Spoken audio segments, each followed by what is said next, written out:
Good afternoon, Kingston. You still having fun? Spoiler alert, I'm German. Which means I'm used to giving at least 90 minutes long speeches full of content with a precise structure and no humor at all. So when I heard that today I only have 18 minutes time to share my idea, I was basically freaking out. So let's get right into it, shall we? But wait, before I start, I want to talk to you about Grisou. When I was 5 years old, my favorite TV show was a cartoon series called Grisou the Little Dragon. And he looked like this. It's from the 1970s, and yes, I am that old. And I loved Grisou. I loved him so much because he had a bold dream. He wanted nothing more than to become a firefighter.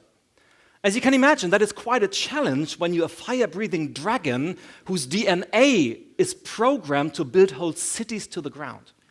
And this little guy dreamt of doing the exact opposite, which is actually saving people from fire. And his father was furious. His mother thought he'd gone insane, and all his friends kept telling him, it won't work, it can't be done, it's impossible. But instead of giving up, Grisou repeated a mantra in his head day in and day out, one day I'm going to be a firefighter. And we can actually learn a lot from this little dragon, because when you want to change your life, you need to get rid of the negative voices in your head and start to develop the mindset of firefighters. Think like them, focus like them, and most importantly, act like them. Because firefighters do one thing completely different than the rest of us. For a moment, please imagine this building is on fire. While each and every one of us would run out, they would storm into the building. They would attack the flames. They would continuously move forward, no matter how impossible the challenge might seem. And that is exactly the attitude you need for any kind of change. And no matter what the gurus tell you, it's totally normal to have doubts, to be uncertain, to feel afraid. What's far more important is, how do you deal with these emotions? You can be like a rabbit in front of the headlights, or you can be a firefighter and attack your fears. And in my daily job, as you just heard, I'm doing exactly that. I'm helping people achieve what they really dream of. And I'm not talking about those standard dreams like being successful, having a great job, 2 kids in a house, yada, yada, yada. No, I'm talking about the crazy dreams. Those crazy dreams where your parents start to freak out and ask you, you want to do what? Believe me, we all have them, but only a select few really dare to go after them. So what's your crazy dream? Is it moving to New Zealand? Is it starting your own company? Or maybe even changing the world with that one crazy idea that's been in your head for so long? Whatever it is, you will never be able to live that dream when all you do is hope for the latest hack, search for an easy shortcut, or even wait for somebody else to do it for you. And I know what I'm talking about. 15 years ago, I was living a completely different life. That's me, by the way. And back then, I was working as a corporate manager, busy storming the career ladder, and if you would have seen me from the outside, you would probably have described me as highly successful. But on the inside, I was totally frustrated because I had this dream of becoming an entrepreneur and starting my own company. But instead of taking the necessary action, I let myself get paralyzed by these voices in my head that kept telling me, it won't work, it can't be done, it's impossible. And so I half-heartedly tried a few things out, but always found a good excuse why it wasn't the right time. And today, I know why. Because subconsciously, we avoid anything that threatens our core values. And our core values, they are the reason we don't go for that brilliant opportunity. We don't chase that idea, and we don't take the necessary actions. And these values are the main driving force in our lives for everything we do, and of course also for what we don't do. And I'm not talking about those nice-sounding, fluffy values we write down on a piece of paper because we want to have them in our lives. I'm talking about the values that shape and define our identity, the ones we really live on a daily basis. Because our behavior always mirrors our values. So, for example, if, let's say, harmony is important to you, you will always avoid conflicts. If you value punctuality, you will always show up on time. And if your most important value is honesty, you will always tell the truth. Back then, my most important value was family. At least that was what I wrote down on a piece of paper. But subconsciously, another value was the reason that I kept spending most of my time at work instead. Until one day, a colleague asked me a question that forced me to take one of these bold and hard looks in the mirror, because he said, Ilya, if family really is so important to you, why are you spending 16 hours a day, 6 days a week, 50 weeks a year in the office? And it was hard because the truth hit me like a hammer, because I had to admit to myself, at this point in my life, the value career is more important than the value family. And it made me realize two things. First, this value conflict was the main reason why I kept telling myself the story of it won't work, it can't be done, it's impossible. And second, I didn't want to become a workaholic who had nothing else in his life than his job. I dreamt of being an entrepreneur so I can spend more time with my family. And before I knew it, I found myself in one of these defining moments when you have to make a deliberate choice. You can either change your values or you can change your behavior. And I chose to attack my fears and radically changed my behavior.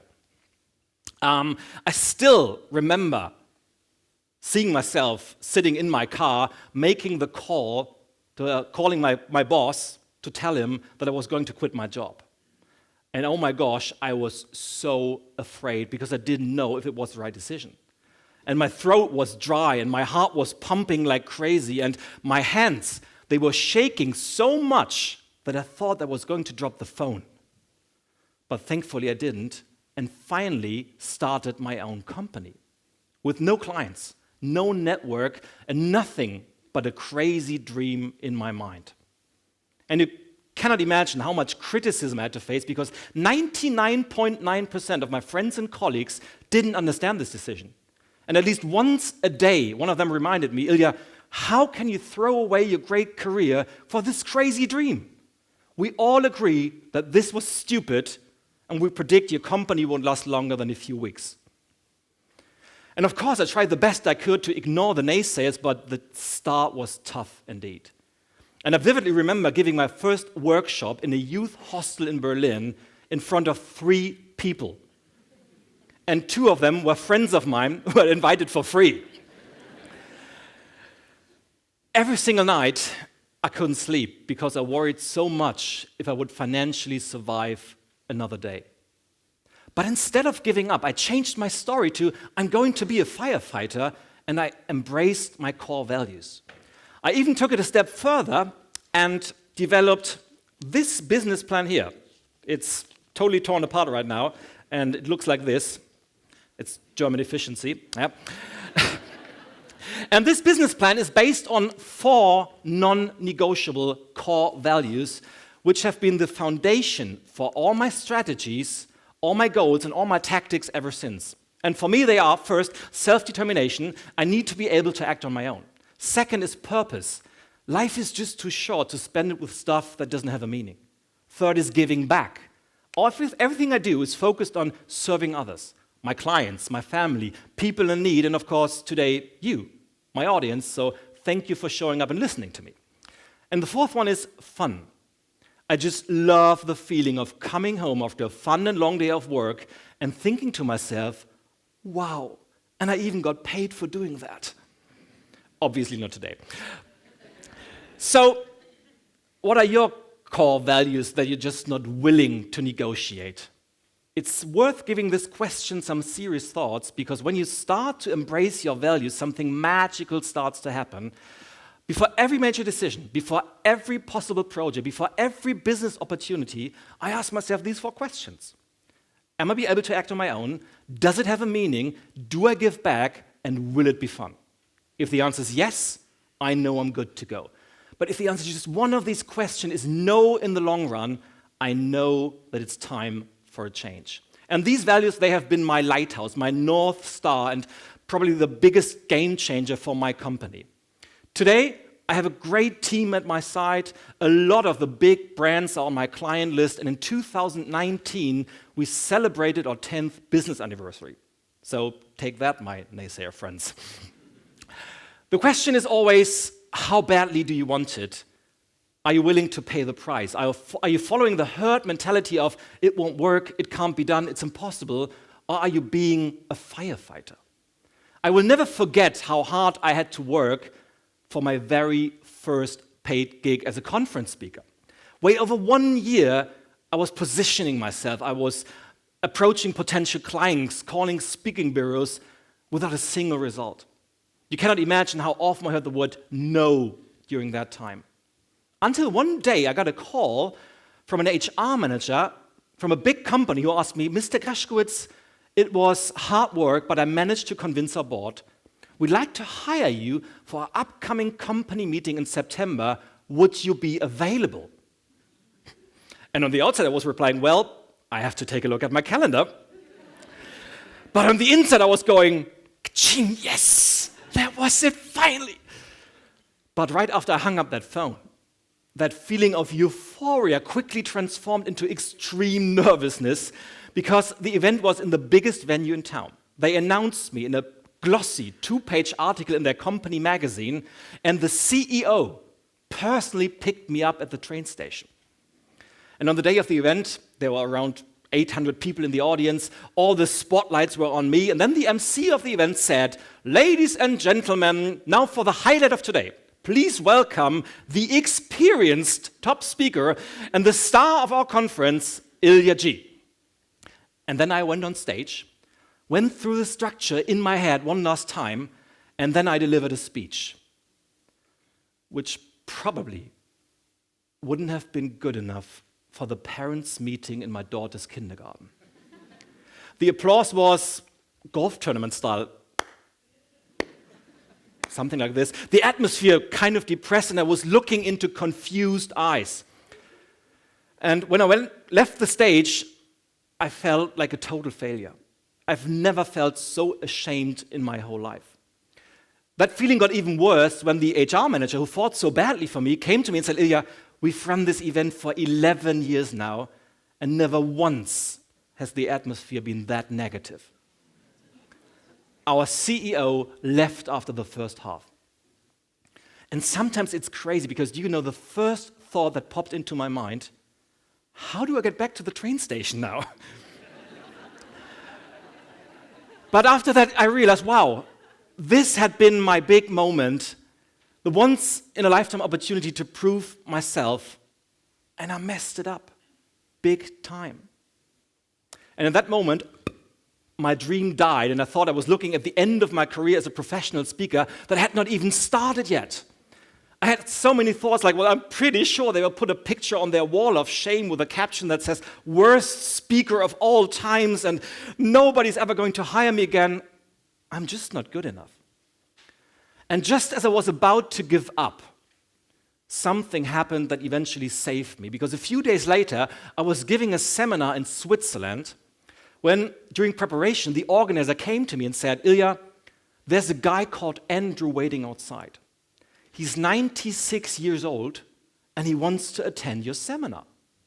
And in that moment, an elegant man in a wheelchair enters the room. He wears a nice-looking suit, matching tie, and on his arm he wears one of these old brown briefcases. And with a loud voice, he says, here I am, when do we start? And how amazing is that? Don't you know people who are like 18, 19 years old and think after school they are done with learning, they know everything life has to offer? And here I am, shaking the hand of this gentleman who is nearly 100 years old and still wants to learn, still wants to grow. But at the same time, my level of confidence is like down here. So I said, well, it's an honor to have you in my seminar, but what on earth can I possibly teach you that you don't already know? And he looked at me and said, Ilya, stop it. There's actually a lot. I read your 2 books, and they are great. I just want to dive deeper into the topic of change. You know, I'm the president of an association. I'm the publisher of a magazine, and I'm dreaming about writing a book. And I know the time I have left may be small, but one thing I know for sure, it's never too late to go for your dreams. And my friends, words have the power to touch you to the core of your existence. It's never too late to go for your dreams. These words literally saved my life, turned it upside down. Because if a 96-year-old man approaches life with the attitude of being a firefighter, when he spreads so much optimism, when he fights for his dream, why on earth am I even considering giving up? And with just one sentence, Andrew reminded me of my 2 most important core values, purpose and self-determination. Because suddenly I remembered why I wanted to be an entrepreneur in the first place. And I realized that it was only me who had to do everything to make it happen. And in that moment, I promised myself to fight for my dream too. And in the upcoming weeks, months, and years, I worked as hard as never before. I obsessively wrote my books, and I gave as many presentations as I possibly could. And when I had to deal with a setback, I just asked myself 2 questions. First is, am I acting like a firefighter? And the second one was, are my actions in alignment with my core values? And since then, so many great things have happened. I have published 8 more books who have been translated into dozens of languages, sold worldwide. I've given speeches on 5 different continents, and the best part, 75% of all my bookings today come through personal referrals from satisfied clients. Even the client from the failed speech booked me again last year. And not because I'm overly talented, but because I chose to be a firefighter every single day. And I hope that you guys do exactly the same. So whatever it is you're dreaming of, whether it's moving to New Zealand, whether it's starting your own business, or maybe even changing the world with that one crazy idea that's been in your head for so long, find your inner Grisou. Take that little dragon as your role model. Attack your fears, embrace your core values, and start to repeat your new mantra. I'm going to be a... Exactly. Thank you so much for having me.